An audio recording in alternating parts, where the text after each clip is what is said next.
Hello and welcome to a Smurd P video, and today we are looking at Go-Go Power Rangers issue 29, Necessarily Evil tie-in, written by Ryan, Parrot, and here is a lovely cover which I actually do really like. So we got putties surrounding the Rangers, pretty cool and pretty normal to be fair.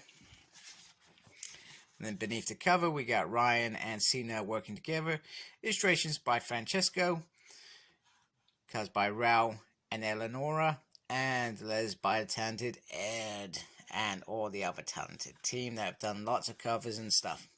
So anyway, so we open up with this great looking scene where they are fighting Grey. Call him El Grey. Everyone likes El Grey. I used to love El Grey. I used to drink it all the time. And Tommy is now leading the team, and it doesn't go particularly as planned.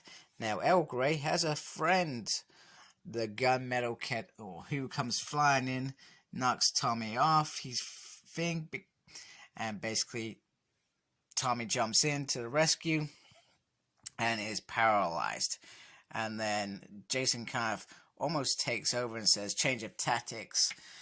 Tommy, go take out the putties. We're going to form the Power Blaster. And there's some interaction with Saba where he says, I hope you're not going to ask me to join that thing. And Tommy kind of says, you know what? Jason might need you to take one for the team one day. And then I love this bit in the helmet. You can see the Rangers blasting off. Very, very cool. Now back on here, they're filing in the report, and Tommy's expressing himself that he should have gone with caution instead of going straight in there, and he kind of messed up, made a mistake. He's still new to the leadership role, and nonetheless, tragedy was averted, etc., etc. Now, this is the bit that I love about Ryan. Ryan filling in the gaps. Once again, the show left much to be desired with the whole, oh, Tommy, you're the new leader. Congratulations. And Jason just stands there and is like, what the hell just happened here? First of all, we get Zoran saying whose idea was it to form the Power Blaster. Jason said it was mine. And he said, yes, Tommy was a bit overconfident. Anyway, Zoran pretty much apologizes. He says, you know what? The white light is a power that's so in touch with the morphing grid that when we gave it to Tommy, we made that decision to make him leader. And we hoped that he would grow into this leadership role. And Jason says,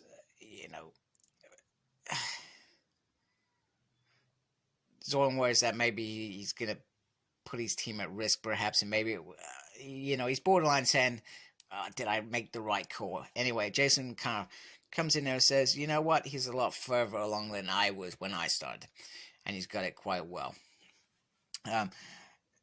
Billy catalogs all the battles, etc., and he wants to catalog this one, and Zach feels like it was a real disaster. Worse than, some of the stuff that they've gone through, which is quite a lot if you think about where this kind of issue is. It's just before the ninja encounter, etc. And they all start questioning, Tommy led us into danger. He didn't lead us the right way, etc. And, being a leader is hard. You have to make decisions, some tough decisions. I mean, if we look at the world at the moment, and we got coronavirus, we've got lots of people dying, our leaders are making big decisions for the world, big decisions that affect people's livelihoods, their jobs, their mental health, and everything. Here in the UK, we're almost on lockdown. There's only a certain amount of businesses working. One that I work for is I'm still in the building. I manage buildings. It's my job to make sure that building carries on, and I've got a team still in there working.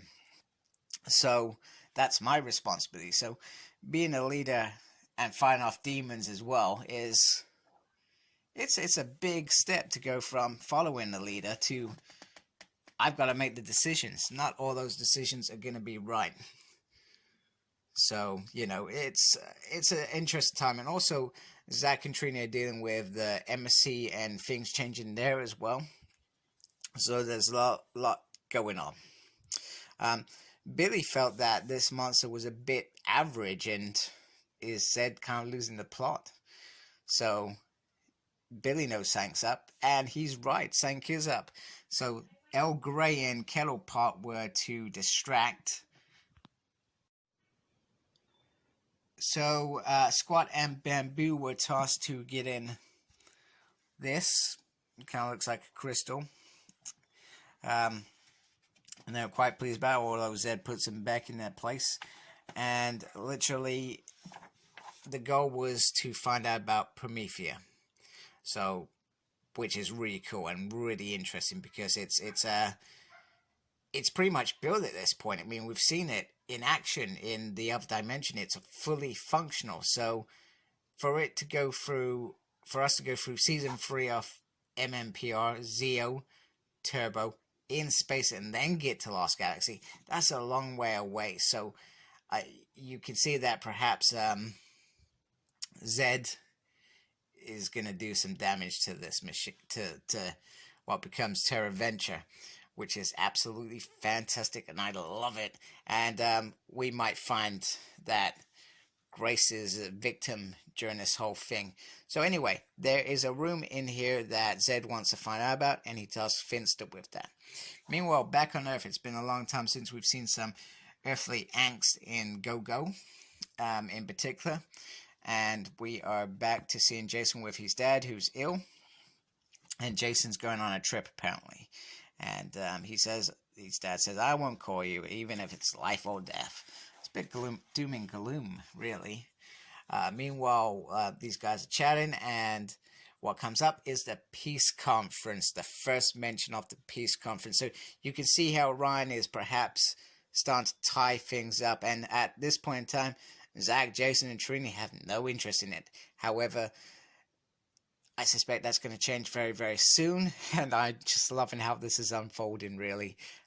Because I can kind of visualize, or I'm kind of attuned with the way it's going. Because it's kind of the way that I would go with it, if I'm being honest. Ryan fills in these gaps so well. Which is absolutely brilliant. So, anyway, these guys make a blame and we're going scuba diving. They know Billy doesn't like water because he doesn't like fish. And they just say to Kimberly, oh, you had a thing with Tommy. And she's like, oh, that does sound like me. I do have a thing with Tommy. And basically they go off into space for the first time. And it is a very, very cool. And the ship is called the Spectrum. And they're interested to 11, who we know, great character, doesn't have any personality, what's the word I'm looking for?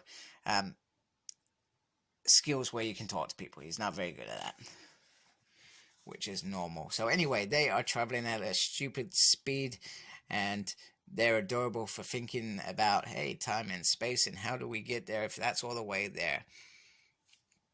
So, and that's quite cool. And then they start worrying about what if they had to get back to fight a monster. We didn't think about this, really. So, and Tommy and Billy are down there, and Zach's like, you know what, they can't even form a full Megazord. How are they going to handle that if we're not there? So pretty much we start getting them to talk about... Oh, wait a minute, that's on the next page. In between that, we have Finster's monster, the Hodgepodge Hedgehog. It's the most ridiculous thing I've ever heard, but it just sounds brilliant because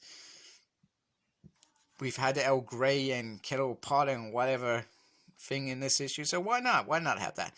Zed takes the mic and, he's like, you know what? This is going to get me this. He's made from spare parts and stuff like that. He's not going to make that. Anyway, foolishness. So he goes to attack him and, well, the Hodgepodge is pretty spot on, and he can do what he said. He also has some spikes on the back, which is pretty awesome. So he thinks the monster is ready for the task. So anyway, so back to what I was saying. Actually, maybe it was on the other page. Basically, they're getting to the point where we need to pick part of the team, but until then, it's our responsibility.